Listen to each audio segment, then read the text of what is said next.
ایک صاحب لکھتے ہیں کہ آپ اپنے مذہبی بیانیے میں اخلاقیات کی حمایت کرتے ہیں، لیکن طاقت کی سیاست میں آپ اس ناانصافی کے خلاف تقریر، مظاہرے یا قرارداد کی اجازت دینے کے لیے تیار نہیں ہوتے، جو طاقت کی سیاست کے ذریعے مسلط کی جانے والی زیادتیوں کے سامنے جھکنے کے مترادف ہے۔ اسی کے ساتھ ساتھ ایک صاحب لکھتے ہیں کہ مزاحمت، ظلم و ناانصافی کے خلاف انسانی فطرت کا ایک فطری رد عمل ہوتا ہے۔ آپ یہ واضح الفاظ میں کیوں نہیں کہتے کہ فلسطینیوں کی جبری بے دخلی اخلاقی اور قانونی لحاظ سے مکمل طور پر غلط ہے؟ ایک اور صاحب نے لکھا کہ غامدی صاحب جمہوریت کی حمایت کرتے ہیں، لیکن آج تک کسی بھی فوجی عملیت کے خلاف جدوجہد کی حمایت نہیں کرتے، جبکہ تاریخ گواہ ہے کہ بڑی سیاسی تبدیلیاں اسی جدوجہد سے آئی ہیں۔ اگر فرانس، امریکہ، چین، ایران یا روس یہی سوچ اپنا لیتا تو آج ان پر بھی پرانے نظام مسلط ہوتے۔ کیا واقعی کسی قوم کے لیے صدیوں تک انتظار کرنا ہی واحد رستہ ہے؟ کیا تاریخ میں تبدیلیاں جدوجہد سے نہیں آیا کرتی؟ اور ایک اور صاحب لکھتے ہیں کہ ایسا نہیں ہے کہ ظلم و زیادتی کے خلاف اور مظلوم کے حق میں آواز اٹھانا صرف حق نہیں بلکہ فرض ہے، چاہے ہاتھ سے ہو، زبان سے ہو یا دل سے، کسی نہ کسی صورت میں یہ آواز بلند ہونی چاہیے۔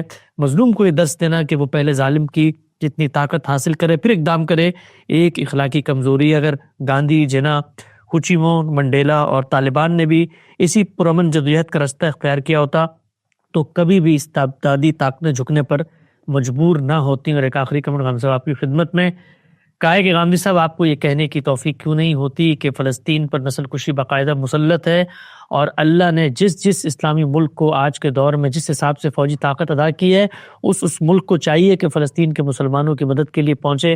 آپ کو یہ توفیق کیوں نہیں کہنے کی ہو رہی کہ سب کے سب طاقتور اسلامی ممالک کی افواج فلسطین کے بے بس مسلمانوں کی مدد کو پہنچے؟ یہ ان کے لیے فرض عین ہے۔ مسلمانوں کو جب دنیا میں خوف اور دنیا سے آزاد اس سرزمین پر زور بازو سے مزاحمت کرنے کی بات ہوتی ہے تو غامدی صاحب انہیں صبر کی تلقین کرتے رہتے ہیں۔ اور آخری بات بھی غام صاحب پڑھ دیتا ہوں، انہوں نے لکھا ہے کہ عجیب خوف کا عالم ہے، آپ مسلمانوں کو قرآن و سنت کی روشنی میں ہمت کر کے آگے بڑھنے کی تلقین دینے کے بجائے ان کو صبر اور محنت کرنے کی بات کر رہے ہیں۔ سامراج کے احکامات کے سامنے سر تسلیم خم کرنے کی یہ بربادی غامدی صاحب کے ذمہ ہے، کیا فرماتے ہیں؟ اس بات کا اظہار ہے، اس بات کا اظہار ہر شخص کو کرنے کا حق ہے۔ وہ اپنے نقطہ نظر سے چیزوں کو دیکھتا ہے تو ظاہر ہے کہ یہ چاہتا ہے کہ جو اس کی خواہشیں ہیں، اس کی تمنائیں ہیں، ان کے مطابق ہر شخص اسی طرح کی باتیں کرے جیسی اس کے دل میں پیدا ہوتی ہیں۔ میرے نزدیک دین نے جو مجھے تعلیم دی ہے وہ یہ نہیں ہے، وہ تعلیم یہ ہے کہ الدین والنصیحہ، دین خیر خواہی کا نام ہے۔ یہ مجھے معلوم ہے کہ ظلم کہاں کہاں ہوا ہے، تاریخ میں کہاں کہاں ہوا ہے۔ فاتحین جب قوموں کو رونتے ہوئے آتے ہیں تو ظلم ہی کر رہے ہوتے ہیں۔ اللہ تعالیٰ نے کسی کو بھی یہ حق نہیں دیا کہ وہ لوگوں کے علاقوں پر قبضے کرے، وہ ان کو اپنا محکوم بنائے، وہ ان پر لگان عائد کرے، وہ اپنی مرضی سے ان کے مال لوٹے۔ یہ سب کام فاتحین تاریخ میں کرتے رہے ہیں، یہی کام موجودہ زمانے میں بھی ہو رہا ہے۔ میں نے تو تجزیہ کر کے بتایا تھا جو اس وقت عالمی نظم قائم کیا گیا ہے وہ نہ جمہوریت کے اصول پر قائم کیا گیا ہے، نہ وہ انصاف کے اصول پر قائم کیا گیا ہے۔ اگر وہ جمہوریت اور انصاف کے کسی اصول کو مانتا ہی نہیں ہے تو اپنی ذات میں ایک ظالمانہ نظم ہے۔ یہ نظم طاقت نے قائم کیا ہے، قوت اور سرمایہ فیصلہ کن ہوا ہے۔ اس کی پوری تاریخ میں نے عرض کر دی۔ یہ تاریخ جب میں سنا رہا ہوں اور یہ بتا رہا ہوں کہ یہ جرم کیسے ہوا ہے، اس میں نسل کشی کی نوبت کیسے آ گئی ہے، اس کا پس منظر کیا ہے، تو مجھے یہ بتائیے کہ اس کے بعد صرف لغت میں سے مذمت کا لفظ نکالنا باقی رہ گیا ہے، یعنی اس کی حقیقت بیان کی جا رہی ہے۔ اس حقیقت کو بیان کر کے یہ عرض کیا گیا ہے کہ اب آپ نے اس کے معاملے میں کیا طریقہ اختیار کرنا ہے۔ تو دو طریقے ہیں۔ ایک طریقہ یہ ہے کہ قبل از وقت دیوار کے ساتھ ٹکرائیے اور سر پھوڑ کر بیٹھ جائیے۔ دوسرا طریقہ یہ ہے کہ اس کی تیاری کریں۔ اللہ تعالیٰ نے کیا کہا؟ صحابہ کرام نے جب اپنے اندر یہ جذبہ محسوس کیا کہ ان کو ان کے گھر سے نکال دیا گیا، اللہ کے آخری پیغمبر کو اپنا وطن چھوڑنا پڑا ہے، وطن چھوڑنے ہی کا یہاں تقاضا کیا جا رہا ہے۔ اسرائیل کو قائم کر کے دنیا کی بڑی طاقتیں اس کی مدد کس لیے کر رہی ہیں کہ وہ وہاں پر اپنی سلطنت قائم کرنے میں کامیاب ہو جائے. اس کی سلطنت کے راستے میں ایک قوم رکاوٹ بنتی ہے، اس کو اتنی بڑی تعداد میں باہر دھکیل دیا جائے کہ جس سے آبادی کا تناسب دنیا کے اس وقت کے قواعد کے مطابق اسرائیل کی بالادستی کو قبول کر لے. یہی چیز ہے نا جو کی جا رہی ہے. یہ نا انصاف کے اصول پر کی جا رہی ہے، نہ یہ خیرخواہی کے اصول پر کی جا رہی ہے، نہ یہ جمہوریت کے اصول پر کی جا رہی ہے. اس میں قوت اور سرمایہ وہ اپنا اظہار کر رہا ہے. اور میں نے عرض کیا تھا کہ یہ اظہار عالمی سطح پر ہوا تھا، جس میں ہمیں شکست ہوئی، مسلمانوں کو شکست ہوئی. ان کی تینوں بڑی سلطنتیں صفحہ ہستی سے مٹا دی گئیں. اس کے بعد وہ کسی پوزیشن میں نہیں تھے. یہ فلسطین جس کا ذکر ہو رہا ہے، اس پر برطانیہ نے قبضہ کر لیا تھا. جنرل ایلن بھی یہاں فاتح کی حیثیت سے داخل ہو گئے تھے. اس قبضے کے بعد فاتحین نے اس کا بھی فیصلہ کیا اور دوسرے مسلمان ملکوں کو بھی جو کچھ انہیں دینا تھا اس کا فیصلہ کیا. اس میں اب ظاہر ہے کہ یہاں تو ابھی نکلنے کا عمل ہے. اللہ کے پیغمبر کو اس کے ساتھیوں کو نکال دیا گیا ہے، انہیں وطن چھوڑنا پڑ گیا ہے، مکے سے نکال دیا گیا، ان کے گھروں سے نکال دیا گیا ہے. قرآن نے اس کی تصویر کھینچی، اخرجوا من دیارہم. اس موقع پر اللہ تعالیٰ نے کیا کہا؟ کفوا ایدیکم من القتال، اپنے ہاتھ قتال سے روکے رکھو. اچھا، ابھی اس کا موقع نہیں آیا. اس کے بعد کیا کہا ہے؟ ابھی نماز کا اہتمام کرو، اللہ کو یاد کرو، ابھی صبر کا موقع ہے. یعنی یہ موقع ہے جس کے لحاظ سے بات کہی جا رہی ہے. اس میں اس سے کس نے روکا ہے کہ آپ اپنے جذبات کا اظہار کرنا چاہتے ہیں کر لیں، آپ کوئی جلسہ کرنا چاہتے ہیں ضرور کریں، کوئی جلوس نکالنا چاہتے ہیں ضرور نکالیں. اس سے حاصل کیا ہوگا؟ یعنی اس موقع پر اگر اس سے کچھ حاصل ہوتا ہے تو میں بھی اس کی ترغیب دوں. جذبات کا اظہار ہو جائے گا تو جذبات کا اظہار کرنے سے میں نے کبھی نہیں روکا. یہ جن لوگوں کا ذکر کیا گیا ہے، یہ آپ دیکھیے کہ یہ تاریخ کے کس مرحلے پر بر صغیر میں نمودار ہوئے. یہ وہ مرحلہ ہے جب اس طرح کے سارے اقدامات کرنے کے بعد آخری درجے کی شکست ہو گئی. کس کس کو ہوئی؟ سب سے پہلے اگر آپ غور کریں تو جس وقت مغربی قومیں آنا شروع ہوئی ہیں تو یہ ساحلی علاقوں سے داخل ہو رہے تھے. وہاں کے راجوں مہاراجوں نے ذرا تاریخ پڑھے، مزاحمت کی ہے. اس مزاحمت میں کوئی کامیاب نہیں ہوا. جگہ جگہ ان سواحل پر کہیں پرتگیزیوں کی کہیں انگریزوں کی تجارتی کوٹھیاں قائم ہونی شروع ہو گئیں. یہی بر صغیر تھا. یعنی یہ 15ویں صدی سے سلسلہ شروع ہوا ہے. کسی مزاحمت میں کامیابی نہیں ہوئی. سراج الدولہ کی مزاحمت کا کیا انجام ہوا؟ سلطان ٹیپو کی مزاحمت کا کیا انجام ہوا؟ سکھوں کی جو حکومت قائم ہو گئی تھی پنجاب میں، اس کی مزاحمت کے لیے سید احمد شہید نے جہاد کا علم بلند کیا. اور لوگ غلط نہیں کہتے کہ جو لوگ نکلے انہوں نے اپنی سعادت، صلابت، تقوی، پرہیزگاری اور جہاد کے جذبے کے لحاظ سے صحابہ کے دور کی یاد تازہ کر دی. اس میں بھی آخری دن وہ شکست ہوئی کہ ایک المناک داستان ہمارے سامنے آ گئی. آخری دن کی اگر کبھی آپ تاریخ پڑھیں، جس وقت سید احمد شہید اور شاہ اسماعیل آخر میں نکلے ہیں، تو یہ معلوم ہوتا ہے کہ اب اس کے بعد کوئی راستہ باقی نہیں رہ گیا. یعنی شہادت ہی ہے جس کو اب آدمی اختیار کر سکتا ہے، کامیابی کے کوئی امکانات نہیں ہیں. اس کے بعد یہ وسط ایشیا میں دیکھیں، امام شامل، امام منصور. سوڈان میں دیکھیں، مہدی سوڈانی. ایک ایک کو شکست ہوئی ہے. یہ آج کی داستان ہے. اسی طرح شاملی کا جہاد، 1857 کی بغاوت. یہ سب کچھ کے بعد مسلمانوں کو اور مسلمانی نہیں دوسری قوموں کو بھی ان کی قیادت نے بتایا کہ یہ لڑنے کا وقت نہیں ہے.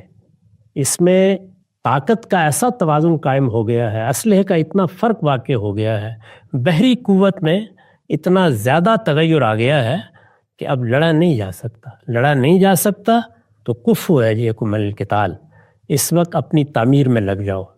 چنانچہ سر سید نے یہی منادی کی. یہ اس کا نتیجہ تھا کہ وہ قیادت پیدا ہوئی جس نے مغرب کی یونیورسٹیوں میں جا کے تعلیم پائی، جس نے ان کے قاعدے سیکھے، ان کے اصول سیکھے. جس نے ہندوستان میں ان کے نظام کو ان کے سکھائے ہوئے قواعد کے مطابق اور ان کی دی ہوئی آزادی کے لحاظ سے چیلنج کرنا شروع کیا. اور وہ چیلنج بھی کیا انہوں نے ہتھیار پکڑ کے کیا، انہوں نے سیاسی طریقے اختیار کیے. تو سیاسی طریقوں کو اختیار کرنے سے تو میں نے کبھی نہیں روکا. یعنی لوگ اختیار کریں، ان کی سیادت اختیار کریں، ان کی قیادت اختیار کریں. اگر وہ ان سیاسی طریقوں سے کوئی فائدہ حاصل کر سکتے ہیں ضرور حاصل کریں. یہ بھی محض خیال خام ہے کہ ان سیاسی طریقوں کے نتیجے میں آزادی مل گئی. آزادی کے ملنے کا باعث دوسری جنگ عظیم میں جو کچھ حالات پیش آئے وہ بنا. اگر یہ دونوں جنگیں نہ ہوتی تو ابھی 100 سال اور حکومت کرنا ممکن تھا. حالات ایسے پیدا ہو گئے اور اللہ تعالیٰ پیدا کرتا ہے. تو یہی بات ہے جو بتائی جا رہی ہے کہ تیاری کریں، اپنے آپ کو اپنے پاؤں پر کھڑا کریں، اس قابل بنائیں کہ آپ علم میں، آپ اخلاق میں دنیا کی قوموں میں سر اٹھا کے کھڑے ہو سکیں. آپ کے پاس وہ اسباب پیدا ہو جائیں جو اگر لڑ کر کوئی چیز حاصل کرنی ہو تو اس کے لیے ضروری ہے.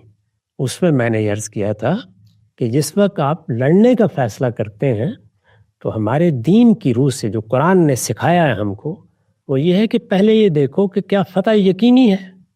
اگر فتح یقینی ہے تو سخت بزدل ہے جو آدمی لڑنے کے لیے نہیں نکلتا. اگر امکان ہے فتح کا، یعنی معلوم ہوتا ہے کہ جائزہ لینے کے بعد ہم اس نتیجے پر پہنچے ہیں کہ ظن غالب یہی ہے کہ فتح ہو سکتی ہے، پھر بھی آپ کو حق ہے، آپ ضرور لڑنے کے لیے اٹھیں.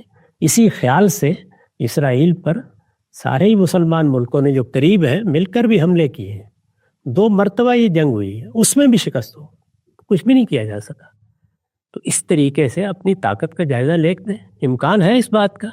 اگر یہ معلوم ہو کہ کوئی امکان ہی نہیں ہے تو پھر جہاد نہیں ہوتا، پھر مزاحمت نہیں ہوتی، پھر خودکشی ہوتی. اس وقت خودکشی سے روکا جا رہا ہے.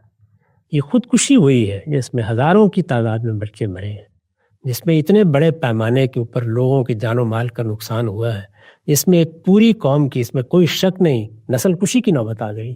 یہ سب ہوا ہے. اس کو دیکھنے کے بعد اب بھی خیال یہ ہے کہ آپ نے اس طرح کی مزاحمت کو جاری رکھنا ہے. تو یہ لیڈرشپ جس کا ذکر کیا گیا ہے ان کا اصل کمال یہی تھا کہ انہوں نے 1857 کے بعد یہ اندازہ کر لیا یہ لڑنے کا وقت نہیں ہے، اس وقت کچھ دوسرے طریقے اختیار کرنے چاہیے. تو پورا منظر آئے. چنانچہ گاندھی کے بارے میں تو ہم جانتے ہیں کہ وہ عدم تشدد کے پیغمبر بن کر اٹھے. نان وائلنس، یہی چیز ان کا ترہ امتیاز ہے. مقصد ہی یہ تھا کہ ہم لوگ اس پوزیشن میں نہیں ہیں کہ ہم لڑ سکیں. جب ہم اس پوزیشن میں نہیں ہیں تو ہماری جدوجہد بھی سر تسر قانون کے اندر، قاعدوں کے اندر ہونی چاہیے، اور وہ نان وائلنس کی بنیاد پر، عدم تشدد کی بنیاد پر ہونی چاہیے. خود قائد اعظم کی ساری جدوجہد آئینی جدوجہد ہے، سیاسی جدوجہد ہے. تو سیاسی جدوجہد، آئینی جدوجہد وہ تو زیر بحث ہی نہیں ہے. جس چیز سے روکا جاتا ہے وہ مسلح اقدام ہے. نہ مسلمان اس کی پوزیشن میں ہے، نہ اس میں فتح کے کوئی امکانات ہیں. اور میں نے تجزیہ کر کے بتایا تھا کہ جن عالمی طاقتوں نے نظم قائم کیا ہے، یہ جنگ اصل میں نہ کہیں بھارت کے خلاف ہے، نہ کہیں یہ اسرائیل کے خلاف ہے، یہ اس عالمی نظم کے خلاف ہے. جب آپ اس عالمی نظم کو شکست دینے کی پوزیشن میں آ جائیں گے تو پھر ہم بھی پہلی صف میں کھڑے ہوں گے انشاءاللہ. لیکن جب تک یہ نوبت نہیں آتی اس وقت تک مسلمانوں کے ساتھ، ان کی قیادت کے ساتھ، ان کے افراد کے ساتھ خیر خواہی کا تقاضا یہی ہے کہ ہاتھ پکڑ کر ان کو کہا جائے کفو ایدیکم من القتال. اس وقت اپنے ہاتھ قتال سے روک کر کھڑے ہو جاؤ. یہی قرآن نے صحابہ کو کہا تھا. پھر موقع آیا تو اذن دیا، اور پھر وہ موقع آیا کہ جس کے بعد طاقت کا توازن درست ہوا، اب حکم دے دیا کہ اب تم قتال کر سکتے ہو. یہ طریقہ ہے جو اللہ کی کتاب سے ہم نے سیکھا ہے. اس کو سامنے رکھ کر لوگوں کی رہنمائی کرنی ہے. لوگ کیا کہتے ہیں، وہ کیا تقاضے کرتے ہیں، وہ جانیں. جو کچھ دین سے میں نے سیکھا ہے وہ یہی ہے کہ جب آپ لڑنے کی پوزیشن میں نہیں ہوتے تو پھر آپ کو اپنی قوم کو، اپنی قوم کے جان و مال کو، اپنے بچوں کو کبھی خطرے میں نہیں ڈالنا چاہیے. پھر اچھی قیادت کا کام یہ ہے کہ وہ ان کے لیے امن کے راستے تلاش کرے، ان کے اندر اپنی قوم کی تعمیر کے مواقع پیدا کرے. اس میں صبر بھی کیا جاتا ہے. جد و جہد جتنی ممکن ہوتی ہے وہ غیر متشددانہ طریقوں سے جاری بھی رکھی جاتی ہے اگر جاری رکھنا ممکن ہو. اور اس کے ساتھ اپنی تعمیر کا کام بھی کیا جاتا ہے. یہ تعمیر ہے جس کی دعوت قرآن نے دی تھی کہ تم لوگوں کے اندر جتنی استطاعت ہے اس کے لحاظ سے تیاری کرو، اس کے لحاظ سے اپنے گھوڑے تیار کرو، اس کے بعد میدان میں اترنے کا موقع بھی آ جائے گا. چنانچہ یہ کہا ہے کہ ان لوگوں کا حال یہ ہے کہ جب انہیں کہا جا رہا ہے کہ اپنے ہاتھ روک کر رکھو تو اب یہ بڑھ بڑھ کر باتیں کرتے ہیں. اور یہی حال ہمارا ہے، یعنی ہم اپنی جگہ پہ بیٹھے ہوئے ہیں اور ہمیں اس کا احساس ہی نہیں ہے کہ کتنا بڑا نقصان ان لوگوں کو پہنچا ہے، کس صورتحال سے وہ دوچار ہوئے ہیں، اس وقت اپنے وطن سے کیسے بے وطن ہوئے ہیں، کس طرح سے ظالم ان کے بارے میں یہ تجویزیں پیش کر رہے ہیں کہ اب ان کو دنیا میں کہیں بکھیر دیا جائے اور وہاں پر تفریح گاہیں بنا دی جائے. یہ صورتحال کیسے پیدا ہوئی ہے، اس کے اسباب پر غور کرنا چاہیے. اگر دل درد مند سینے میں دھڑکتا ہے تو وہی بات کہنی چاہیے جو قرآن نے کہی ہے کہ کفو ایدیکم علی القتال. یہ لڑنے کا موقع نہیں ہے، یہ اپنی تعمیر کا موقع ہے اور صبر کے ساتھ اللہ کے فیصلے کے انتظار کا موقع ہے. اسی کو اللہ تعالیٰ نے اپنے پیغمبر کو کہا وَاصْبِرْ لِحُکْمِ رَبِّکَ، اللہ کے فیصلے کا انتظار کیا کرو. اللہ کا فیصلہ دوسری جنگ عظیم کے بعد ہوا، اس وقت کی بڑی طاقتوں کے خلاف. اس کے نتیجے میں وہ نیم خود مختاری آپ کو ملی ہے. اللہ تعالیٰ نے اس کے مواقع پیدا کیے تھے، تو اس میں کامیابی کن لوگوں کو ملی؟ ذرا مجھے بتا دیجئے کہ کہاں لڑنے والوں کو ملی، کہاں مزاحمت کرنے والوں کو ملی؟ کامیابی پھر انہی لوگوں کو ملی اور وہی آگے قوموں کی قیادت کرنے کے قابل ہوئے جتنی کچھ بھی ان کو موقع مل سکا، جنہوں نے پرامن جدوجہد کے طریقے اختیار کیے. جس جس جگہ دوسرے طریقے اختیار کیے گئے وہاں سوائے اس کے کہ جو کچھ موجود تھا وہ بھی جاتا رہا، جو کچھ پایا تھا وہ بھی کھو دیا گیا، اس کے علاوہ کچھ بھی حاصل نہیں. بالکل واضح ہو جاتا ہے. ہم سب یہ جو بات آپ نے کی ہے اس پوری بات کے اوپر ایک استدلال پیش کیا جاتا ہے. میں ایک کمنٹ کی صورت میں وہ آپ کے سامنے رکھتا ہوں. یہ کہا گیا ہے کہ غامدی صاحب کی گفتگو سننے کے بعد بزدلی کے جذبات پیدا ہوتے ہیں. یہ بالکل وہی منطق لگتی ہے کہ جب لوگوں نے کہا تھا کہ موسیٰ تم جاؤ اور تمہارا رب جا کر لڑو، جب فتح ہو جائے تو ہم اس شہر میں داخل ہو جائیں گے. یہ کچھ نہیں کرتے، نہ لڑتے ہیں، نہ ہمت دلاتے ہیں، بلکہ جو ہمت پیدا کر رہے ہیں ان کی ہمت کو بھی توڑ دیتے ہیں. کیا غامدی صاحب کو طالبان کی فتح نظر نہیں آتی؟ ہم سب یہ جو پورا آپ نے بتایا ہے، جتنے لوگوں کا ذکر کیا بر صغیر کے اندر جو مزاحمتی تحریکیں اٹھیں اور اسی طرح سے سوڈان میں، مصر میں، باقی جگہوں کے اوپر، ایک مثال پورے کے پورے مقدمے کو ریفیوٹ کرنے کے لیے پیش کی جاتی ہے کہ یہی بندہ سرائی اور مرد کوہستانی تھے اور بغیر کسی تیغ و سنا کے انہوں نے نیٹو کے 44 ممالک کو ناکو چنے چبا دی اور سلطنت سے بھاگنے میں مجبور کر دی، اور آج اسی جگہ پر پوری شان و شوکت کے ساتھ طالبان کا اقتدار قائم ہے جیسے 2001 میں قائم تھا. تو نہ مال تھا، نہ ٹیکنالوجی تھی، نہ کوئی پیسہ تھا، نہ کوئی ان کے پاس افرادی قوت تھی، لیکن خدا پر بھروسہ تھا، ہمت تھی، جذبہ تھا، لگن تھی، جہاد کا شوق تھا. اس کے نتیجے میں چشم فلک نے دیکھا کہ نیٹو وہاں سے بھاگ گیا. یہ وہ مغالطے ہیں جن میں اصل میں ہم اپنے آپ کو بھی مبتلا کرتے ہیں اور اس طرح اپنے آپ کو دھوکہ دے کر ایک صورتحال کا دوسری صورتحال پر اطلاق کرنا شروع کر دیتے ہیں. یہ میں نے اتنی مثالیں آپ کو دیں جس میں جو لوگ اٹھے وہ کیا سیرت کردار کے لحاظ سے کوئی کمزور لوگ تھے؟ کیا انہوں نے بہادری میں کوئی کمی کی تھی؟ ان میں سے کسی میں بھی کامیابی نہیں ہوئی. اب ذرا یہاں کی صورتحال دیکھ لیجیے. یعنی یہاں کی صورتحال کیا ہے؟ یہاں کی صورتحال یہ ہے کہ دنیا کی کسی قوم نے یہ فیصلہ نہیں کیا تھا کہ وہ یہاں اپنی حکومت قائم کرے گی. یعنی مزاحمت کا وہ میدان ہی نہیں. اسرائیل وہاں اپنی حکومت قائم کیے ہوئے ہے. ایک قوم کو دنیا بھر سے لا کے وہاں آباد کیا گیا ہے. فاتح قوتوں نے اس کی پشت پناہی کا فیصلہ کیا ہے. وہ قوم وہاں موجود ہے، اس نے اپنی ایک حکومت قائم کر لی ہے اور عالمی طاقتوں کی پشت پناہی میں وہ اس حکومت کا دفاع کر رہی ہے. افغانستان میں ایسی کون سی صورتحال پیش آ گئی تھی؟ افغانستان میں جتنی قوتیں بھی آئیں وہ سب کی سب ذرا اندازہ کیجئے کس طریقے سے آئیں. میں پہلے دور کی بات نہیں کرتا، اس میں تو پھر بہت سے دوسرے معاملات بھی زیر بحث آ جائیں گے. امریکہ وہاں سے چلا گیا اس لیے کہ وہ روس کو یا سوویت یونین کو آگے بڑھنے سے روکنے کے لیے آئے تھے، اور دنیا جانتی ہے کہ اس وقت فیصلہ کن حیثیت امریکہ کی مدد ہی سے حاصل ہوئی تھی. چنانچہ سوویت یونین کا خاتمہ کرنے میں امریکہ کامیاب ہو گیا. یعنی دو بڑی قوتوں کے درمیان جو ایک سرد جنگ کی صورتحال تھی اس میں امریکہ کو فیصلہ کن فتح ہو گئی. اس کے لیے ہم نے اپنا میدان پیش کیا، اپنے لوگ پیش کیے، اس میں کامیابی بھی انہیں کو ہوئی۔ انہوں نے وہاں سے ساز و سامان سمیٹا اور چلے گئے۔ وہاں کیا ہوا؟ یعنی وہ سب لوگ جن کو استعمال کیا گیا تھا وہ اب ایک دوسرے کا خون بہانے لگ گئے۔ اس میں جو کچھ ہوا ہے وہ ایک دردناک اور المناک باب ہے تاریخ کا۔ یعنی آپ یہ دیکھیے کہ اس میں کس طریقے سے کابل کے باہر مسلمانوں ہی کے مختلف گروہ ایک دوسرے کے خون کے پیاسے ہوئے کھڑے تھے۔ ایک داخل ہوتا تھا، دوسرا اس کو مارتا تھا، دوسرا داخل ہوتا تھا، تیسرا اس کو مارتا تھا، یہاں تک کہ بیت اللہ میں جا کے معاہدات کرانے کی کوشش کی گئی، اس میں بھی کامیابی نہیں۔ یہ نتیجہ نکلا اسی افغانستان میں۔ اس نتیجے کے بعد ایک ملک نے، پاکستان نے، وہاں پر فیصلہ کیا کہ امن قائم کرنے کا اقدام اب ہمیں ہی کرنا ہے۔ چنانچہ طالبان کو ایک حکومت کی پشت پناہی میں وہاں داخل کیا گیا۔ اس سے کون انکار کر سکتا ہے؟ پوری قوت کے ساتھ ایک بڑا ملک جس کی فوج دنیا کی 10ویں بڑی فوج ہے وہ پشت پر آیا، اور کیونکہ خالی میدان تھا وہاں پہ ان کی حکومت قائم ہو گئی۔ 5 سال تک وہ حکومت قائم رہی۔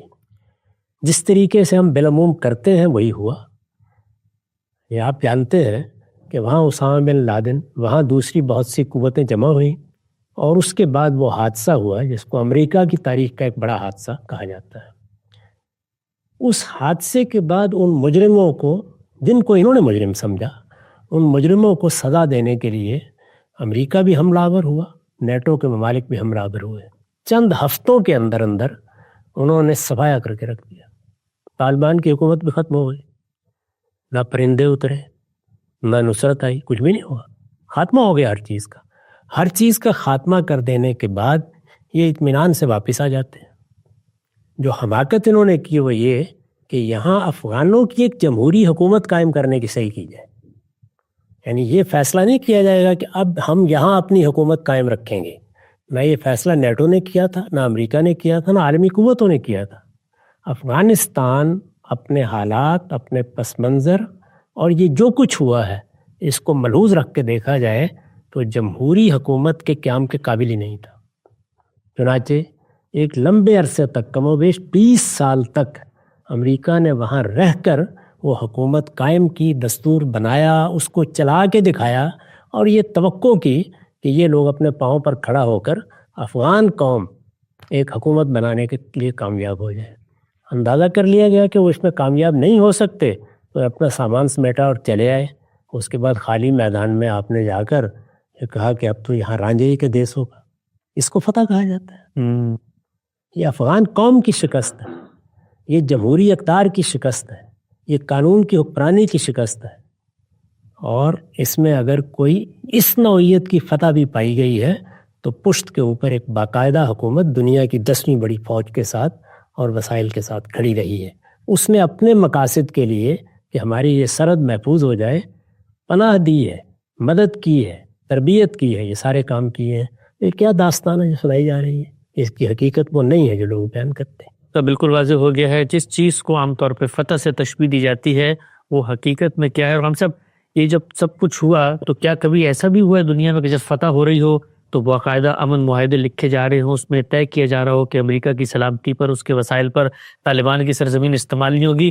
پھر تو طالبان فاتح تھے تو وہ دنیا میں آگے بڑھ کے اعلان کرتے کہ ہم نے امریکہ کو شکست دے دی ہے، اور اس کے بعد جہاں پر ہمارا دل چاہے گا وہاں پر ہم امریکی وسائل کو قبضے پہ کر لیں گے۔ یہ اور خاص طور پر جو ابھی ایران پشت پناہی کر رہا تھا اس میں تو پھر سب سے بڑھ کر ان کو کرنی چاہیے۔ یہاں سے تو کوئی آواز بھی نہیں اٹھی۔ تو اس لیے صورتحال یہ نہیں ہے، یہ ہم اپنے آپ کو دھوکہ دیتے ہیں۔